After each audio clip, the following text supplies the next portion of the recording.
Rain poured down over the dark streets as a young boy stood barefoot before a jewelry shop window. His clothes were soaked, his eyes fixed on the glittering diamonds inside. He had nothing. Not money, not power, not even a roof strong enough to stop the rain. But that night, in the reflection of the glass, he saw something brighter than gold. A dream. And that dream would one day turn his dust into diamonds. Morning sunlight slipped through the torn curtain of a small room. Aarav sat on the floor, surrounded by metal scraps, broken pencils, and an old sketchbook filled with jewelry designs.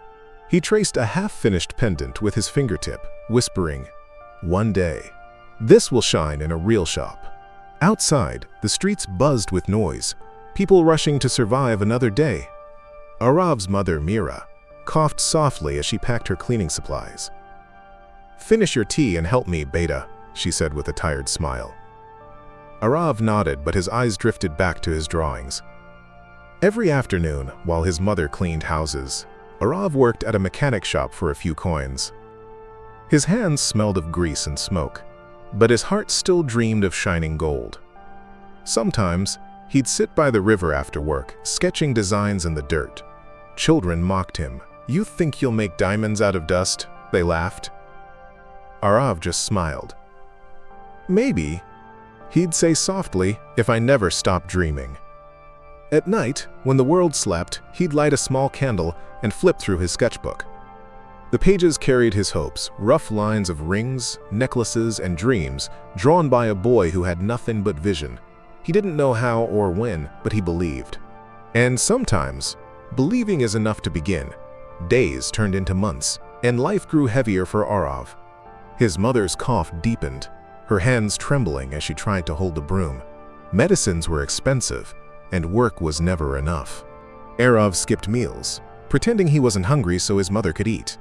One morning, he found a small notice outside the mechanic shop. "Helper needed at metal workshop." He took the job instantly. The pay was low, but the tools, they fascinated him. At night, after everyone left, he stayed behind, touching the cold metal pieces, trying to mold them into something beautiful. He failed. Again and again. Every time a shape broke or melted, he felt a piece of his hope shatter too. But even through frustration and tears, he whispered, "Not yet. I'm not giving up." Sometimes, the workshop owner caught him sneaking in. "Boy, you'll ruin the metal," the man yelled. Aarav bowed his head, ashamed. But the next night, he'd return, quietly practicing again. His hands were full of blisters, his eyes burned from sleepless nights. Yet in that small, dim workshop, something incredible was happening. The dust-covered boy was learning the language of fire and metal. On his mother's birthday, he worked all night and shaped a tiny silver ring from scrap. It wasn't perfect. Rough edges, uneven shine. But when Mira saw it, her eyes filled with tears. "It's beautiful," she whispered. Aarav smiled weakly.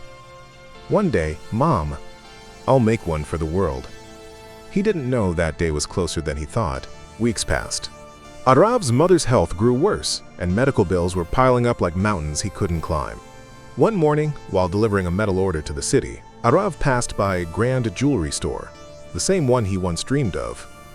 Inside, the pieces sparkled like stars. For a moment, he forgot his worries and stared in awe. He noticed a man in a white suit, the store owner, Mr. Rajan, one of the richest jewelers in the city.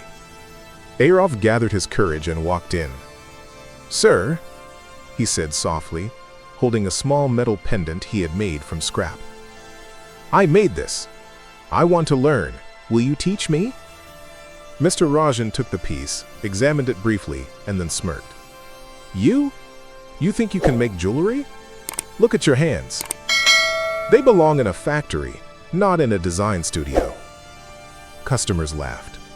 Aarav stood frozen, shame burning his face. He bowed his head and walked out, clutching the broken pendant. That night he sat under the street light, tears running down his face, staring at his calloused hands. For the first time he felt like giving up, but then he remembered his mother's voice. "Dust can turn into diamonds, Aarav, if it endures the pressure." He looked at the pendant again, broken, imperfect, yet his own creation. Aarav wiped his tears and whispered, then let the pressure begin.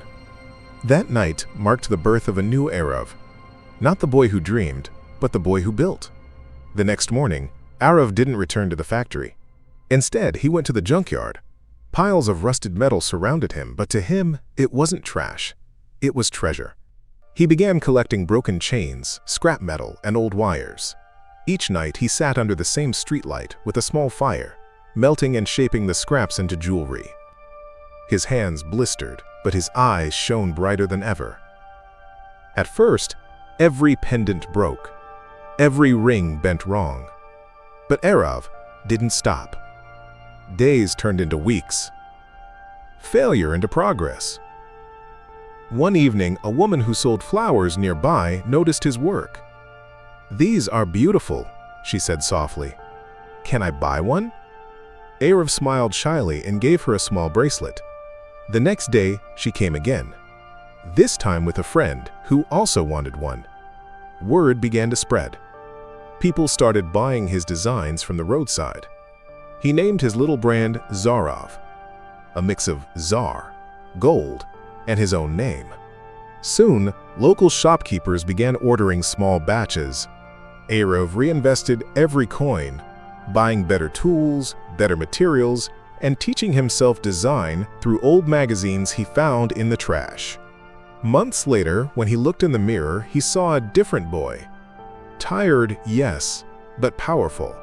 His eyes no longer carried fear, they carried fire. And one night, holding his newly crafted golden pendant, perfect and shining, he whispered, Mr. Rajan was right. My hands do belong in a factory, but one that I'll own someday." Years later, the city was brighter, faster, louder. But amidst the noise stood a jewelry store that people lined up to see. The glass shimmered with the name Aarav Jewels. Inside, the same boy who once stared through shop windows now stood in a black suit, fixing a diamond pendant for a new collection. His eyes, those same green eyes, still held that fire from the streets. A journalist approached him. "Sir, people say your story is like magic. How did you do it?"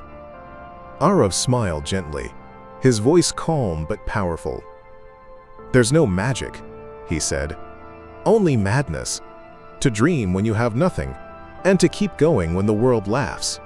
He stepped outside, and the rain began again, like the night his story began. Across the street, a little barefoot boy stood under the same kind of streetlight, watching Aarav's shop with wonder in his eyes. Aarav walked toward him, knelt down, and handed him a small pendant, the same design he had once made from scrap. "Keep this," he said softly, "and never stop dreaming." The boy smiled shyly, holding the pendant close to his chest. As Aarav walked back into his shining store, he looked up at the sign, "From dust to diamonds." Tears glimmered in his eyes, but this time, they were not from pain, they were from pride. Because the boy who had nothing now had everything. Not just gold or fame, but the unshakable proof that dreams built from dust can truly become diamonds.